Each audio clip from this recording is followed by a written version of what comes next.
We begin tonight in the nation's capital, where the effects of the nearly 2-week-long government shutdown are becoming more visible to the public. The Smithsonian Institution announced Sunday that all 19 of its museums, along with the National Zoo, have now closed their doors.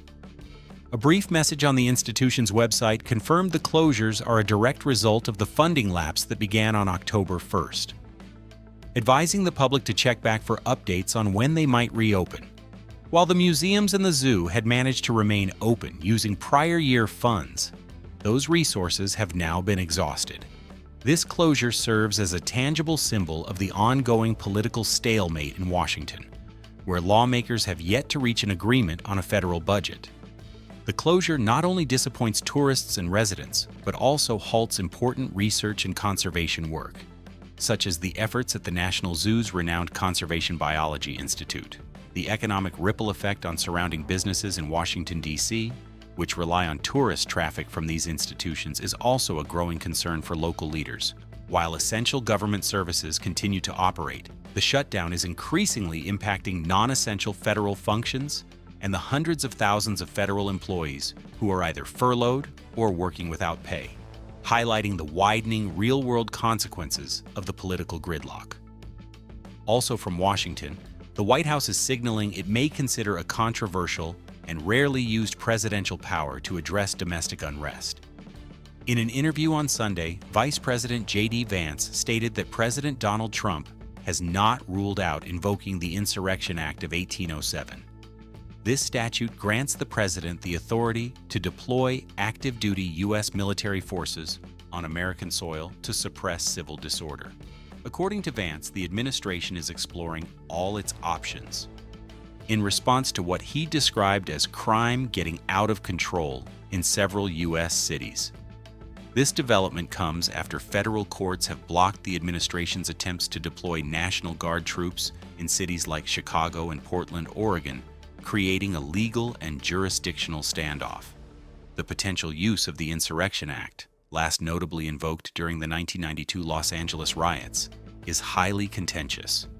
It raises profound questions about the role of the military in a civil society and the balance of power between federal and state governments.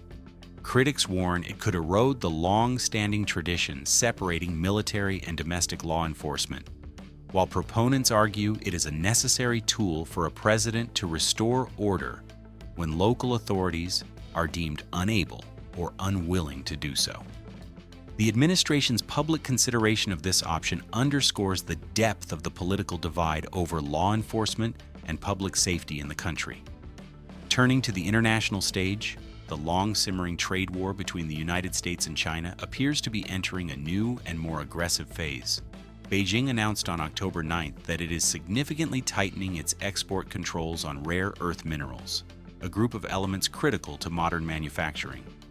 The new rules, set to take effect on December 1st, will restrict any products containing even a small percentage of Chinese rare earth content.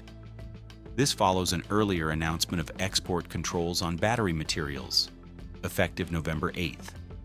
Analysts are describing the move as a haymaker in the ongoing economic conflict. China currently holds a near monopoly on the global supply and processing of these minerals, which are essential components in everything from smartphones and electric vehicles to advanced weapon systems like fighter jets and missile guidance systems. This could ultimately translate to higher prices for consumers on a wide range of goods. While Beijing has been gradually slowing its supply of rare earths since April, these new, more stringent measures are seen as a direct attempt to inflict maximum economic pain on the United States and its allies. However, experts suggest this strategy is a high-stakes gamble, as it could accelerate efforts by other nations to develop alternative supply chains, potentially leading to greater economic and diplomatic isolation for China in the long run. Meanwhile, in Eastern Europe, the war in Ukraine could be on the verge of a significant escalation. President Trump revealed on Sunday that he is considering supplying Ukraine with Tomahawk cruise missiles if Russia does not move to end the conflict. Speaking to reporters aboard Air Force One, The president described the Tomahawk as an incredible and very offensive weapon, acknowledging that providing it would be a new step of aggression. The comments came after a conversation with Ukrainian President Volodymyr Zelensky, who has been pleading for more advanced weapons to bolster his country's air defense and long-range strike capabilities. President Trump said he might first speak directly with Russian President Vladimir Putin, warning him that if the war is not settled, the Tomahawks could be sent. This threat serves as a new form of leverage for the U.S. in its push for a resolution. The discussion comes as Russia continues its relentless attacks on Ukraine's energy infrastructure ahead of the winter. Recent strikes have wounded at least 20 people in Kyiv and caused widespread blackouts. Moscow has already expressed extreme concern over the potential delivery of Tomahawk missiles, which would give Ukrainian forces the ability to strike high-value targets deep inside Russian-held territory. President Zelensky described his talks with President Trump as productive, noting they covered strengthening Ukraine's air defense and long-range capabilities.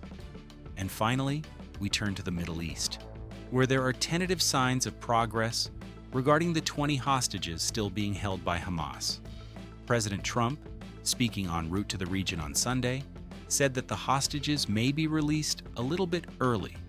These comments come as Hamas faces a firm deadline to return all remaining captives under the terms of a landmark peace agreement that ended the 2-year-long Israel-Hamas war.